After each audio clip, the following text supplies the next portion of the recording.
Sedang Yerobeam berdiri di atas mezbah itu sambil membakar korban, maka atas perintah Tuhan, datanglah seorang abdi Allah dari Yehuda ke Betel. Lalu atas perintah Tuhan, berserulah orang itu terhadap mezbah itu, katanya, Hai mezbah! Hai mezbah! Beginilah firman Tuhan, bahwasanya seorang anak akan lahir pada keluarga Daud. Yosia namanya. Ia akan menyembelih di atasmu imam-imam bukit pengorbanan yang membakar korban di atasmu. Juga tulang-tulang manusia akan dibakar di atasmu. Pada waktu itu juga, ia memberitahukan suatu tanda ajaib. Katanya, Inilah tanda ajaib, bahwa Tuhan telah berfirman, bahwasanya mezbah itu akan pecah, sehingga tercurah abu yang di atasnya. demi Raja Yerobeam mendengar perkataan abdi Allah yang diserukannya terhadap mezbah di Betel itu, ia mengulurkan tangannya dari atas mezbah dan berkata, Tangkaplah dia! Tetapi tangan yang diulurkannya terhadap orang itu menjadi kejang, sehingga tidak dapat ditariknya kembali. Mezbah itu pun pecahlah, sehingga abu yang di atasnya tercurah, sesuai dengan tanda ajaib yang diberitahukan abdi Allah itu atas perintah Tuhan. Lalu berbicaralah raja dan berkata kepada abdi Allah itu, Mohonkanlah belas kasihan Tuhan Allahmu, dan berdoalah untukku, supaya tanganku dapat kembali. Dan abdi Allah itu memohonkan belas kasihan Tuhan. Maka tangan raja itu dapat kembali dan menjadi seperti semula. Kemudian berbicaralah raja kepada abdi Allah itu, Marilah bersama-sama dengan aku ke rumah. Segarkan badanmu. Sesudah itu aku hendak memberikan suatu hadiah kepadamu. Tetapi abdi Allah itu berkata kepada raja, Sekalipun setengah dari istanamu kau berikan kepadaku, aku tidak mau singgah kepadamu. Juga aku tidak mau makan roti atau minum air di tempat ini. Sebab beginilah diperintahkan kepadaku atas firman Tuhan. Jangan makan roti atau minum air, dan jangan kembali melalui jalan yang telah kau tempuh itu. Lalu pergilah ia melalui jalan lain, dan tidak kembali melalui jalan yang telah diambilnya untuk datang ke Betel. Di Betel diam seorang nabi tua. Anak-anaknya datang menceritakan kepadanya segala perbuatan yang dilakukan abdi Allah pada hari itu di Betel. Mereka menceritakan juga kepada ayah mereka perkataan yang dikatakannya kepada raja. Kemudian ayah mereka bertanya, Dari jalan manakah ia pergi? Lalu anak-anaknya menunjukkan kepadanya jalan yang diambil abdi Allah yang datang dari Yehuda itu. Ia berkata kepada anak-anaknya, Lanai keledai bagiku. Mereka memelanai keledai baginya. Lalu ia menunggangnya dan pergi mengikuti abdi Allah itu, dan mendapatinya duduk di bawah sebuah pohon besar. Ia bertanya kepadanya, Engkaukah abdi Allah yang telah datang dari Yehuda? Jawabnya, Ya, akulah itu.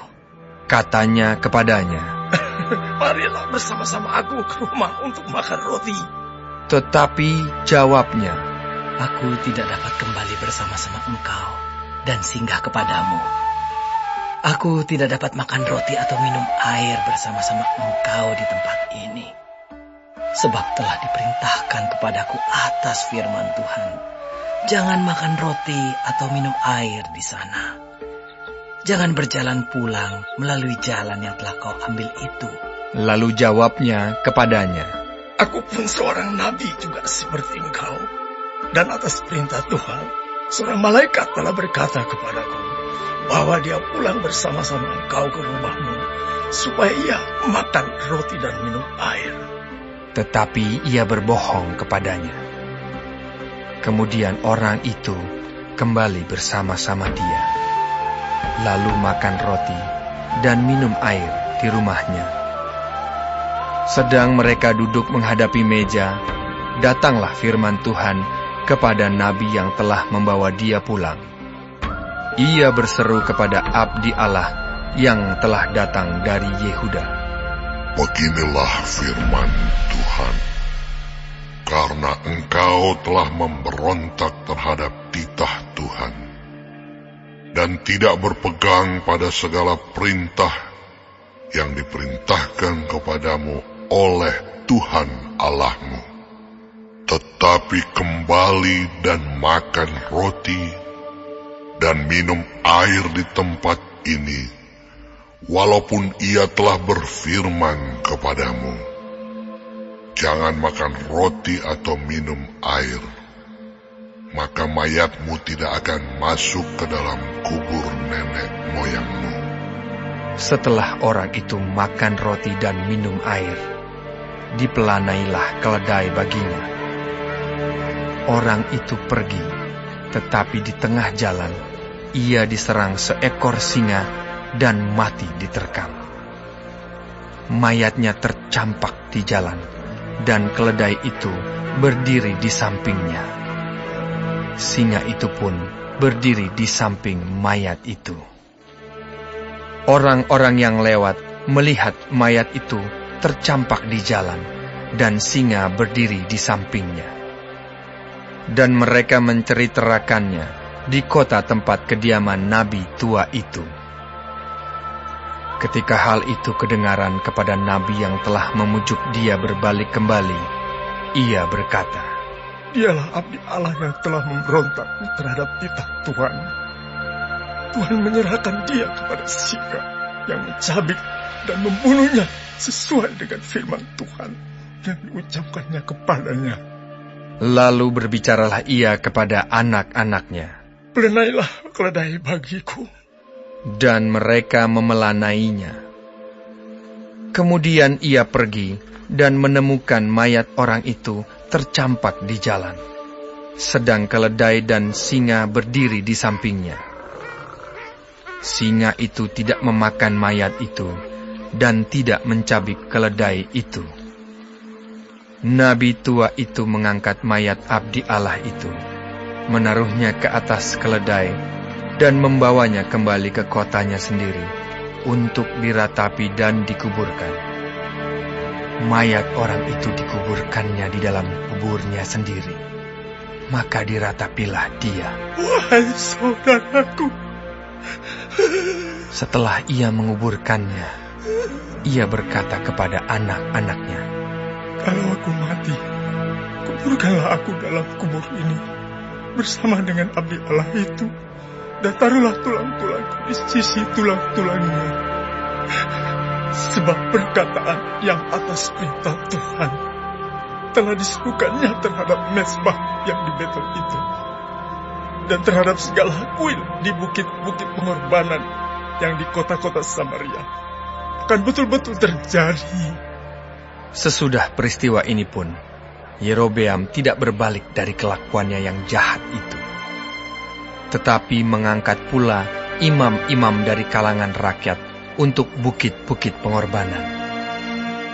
Siapa yang mau saja, ditahbiskannya menjadi imam untuk bukit-bukit pengorbanan. Dan tindakan itu menjadi dosa bagi keluarga Yerobeam, sehingga mereka dilenyapkan dan dipunahkan dari muka bumi.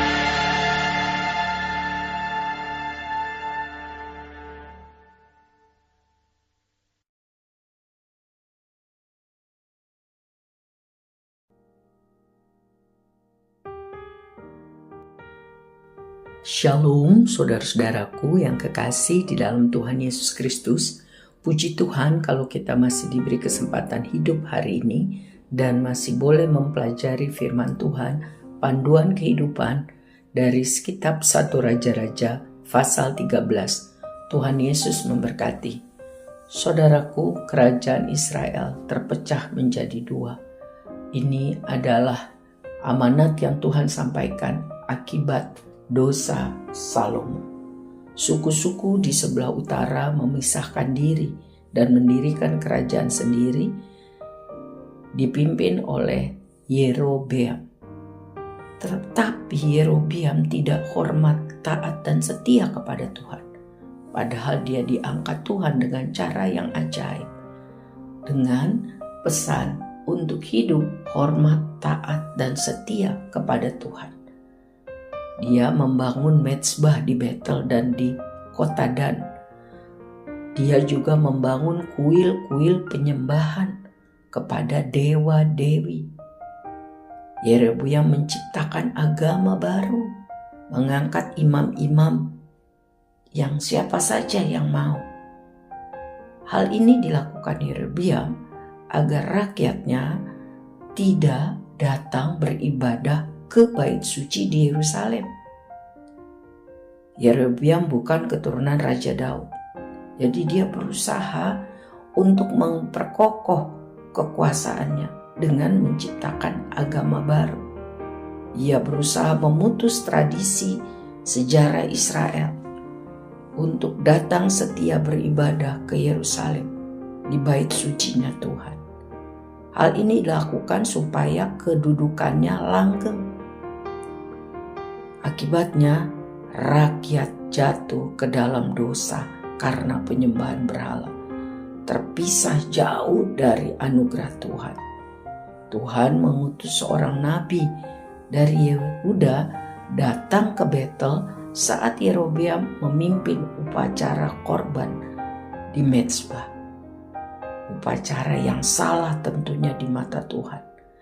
Nabi itu yang tidak disebutkan namanya menubuatkan kehancuran acara kultus agama penyembahan berhala itu. Dan akan datang lahir seorang raja, Yosia, raja Yehuda, yang hatinya tulus di hadapan Tuhan. Yerobeam terkejut. Tapi benar apa yang dinubuatkan Nabi itu.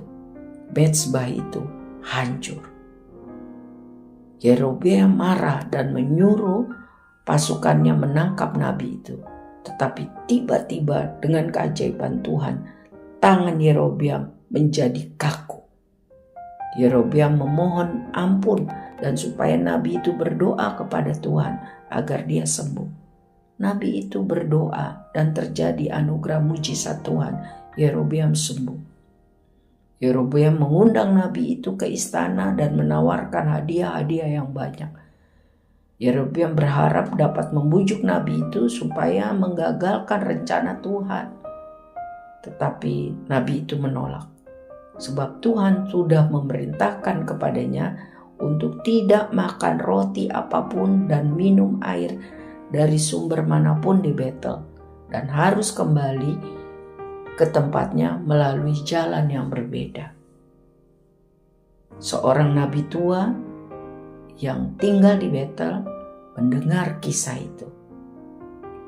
Dengan siasat yang licik, ia mengundang nabi dari Yehuda itu untuk singgah di rumahnya.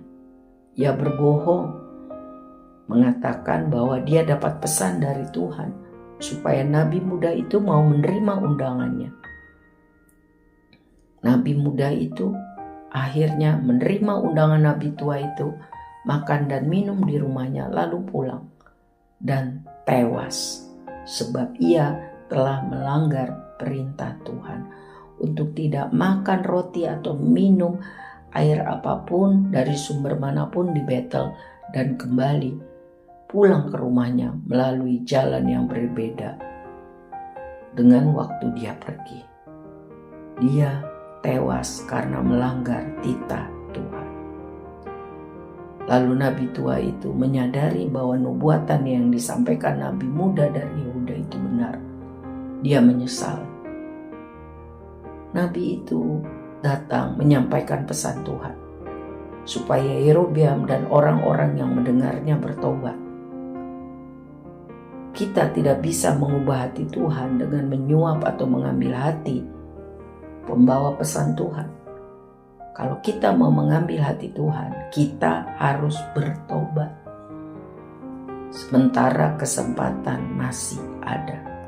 Dan juga kalau kita diberi tugas oleh Tuhan menjadi abdi Tuhan, menjadi hamba Tuhan, kita harus sungguh-sungguh taat dan setia. Tidak boleh menyimpang dari pesan firman Tuhan. Karena Tuhanlah yang memberi hidup, dan seharusnya kita hidup untuk melakukan apa yang Tuhan inginkan.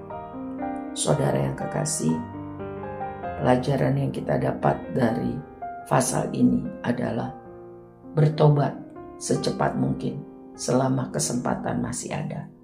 Yang kedua, taat dan setia kepada perintah Tuhan. Jangan terbujuk atau terdistract dengan apapun.